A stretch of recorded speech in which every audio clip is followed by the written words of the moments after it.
In the quiet corners of our minds, we believe we understand the boundaries of human behavior. But some stories push those boundaries into oblivion, revealing a darkness we can barely comprehend. The name Ed Gein is one such story. It has become a whisper, a shorthand for the grotesque, inspiring some of cinema's most iconic villains. But the reality is far more unsettling than fiction. Today we journey into the desolate heart of Plainfield, Wisconsin, to uncover the truth. A truth assembled from bone, skin, and forgotten graves. Viewer discretion is strongly advised as we explore the top 5 atrocities of Ed Gein. Number 5. The grave robberies. Long before Ed Gein was a killer, he was a thief of the dead. In the dead of night, he would visit the local cemeteries not to mourn, but to harvest. His obsession began with his mother Augusta, whose oppressive influence haunted him even after her death. He initially sought to exhume her body, but couldn't bring himself to do it. Instead, he turned to other recent graves, primarily of middle-aged women who resembled her. He would study obituaries to time his visits perfectly. The town of Plainfield slept, unaware that its sacred grounds were being violated, its departed disturbed.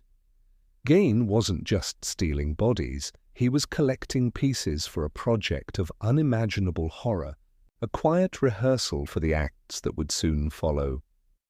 He was building a world of his own, stitched together from the remains of others. Number 4. The House of Horrors. When police first entered Ed Gein's secluded farmhouse on November 16, 1957, they stepped into a scene that defied all reason. The squalor was overwhelming, but it was the decor that stopped them cold. This was not a home, it was a museum of the macabre, curated by a fractured mind.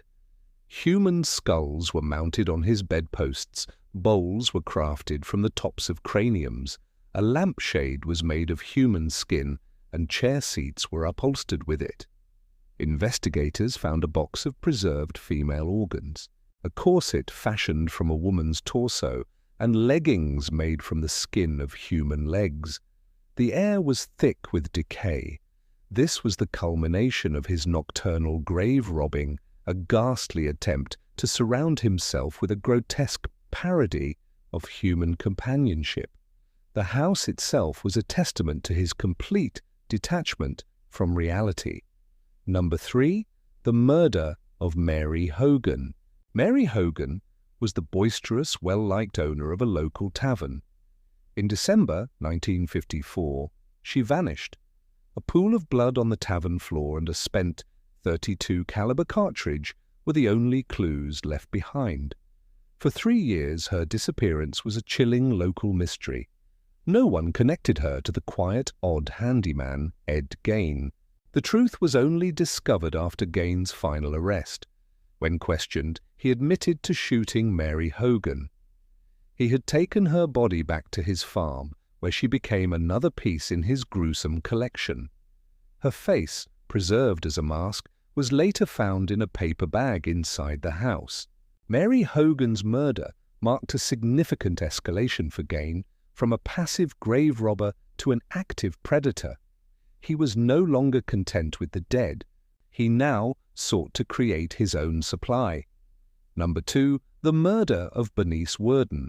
Bernice Worden was the owner of the Plainfield hardware store, a respected 58-year-old mother and grandmother. On the morning of November 16, 1957, she disappeared.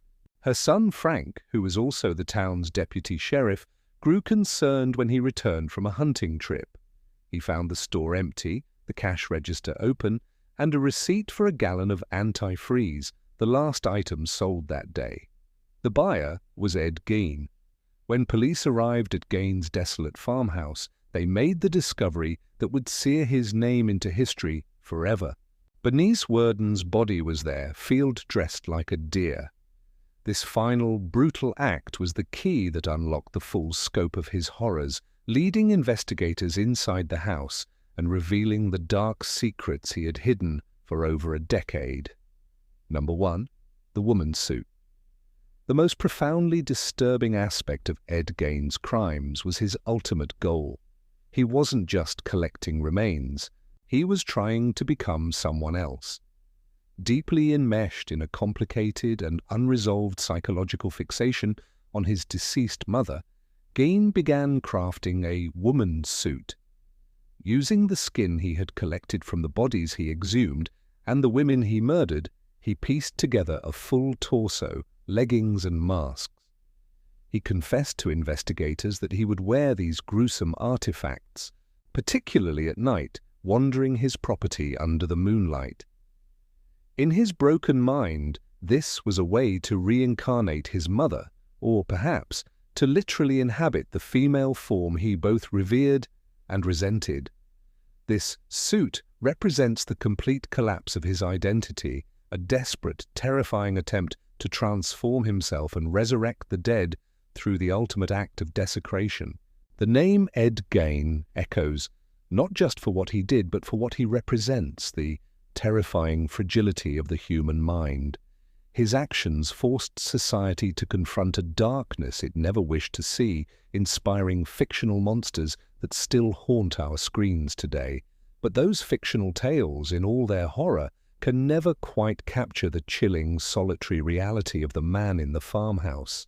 The truth doesn't simply vanish. Sometimes it waits quietly in the lonely places, a permanent stain on the landscape of history.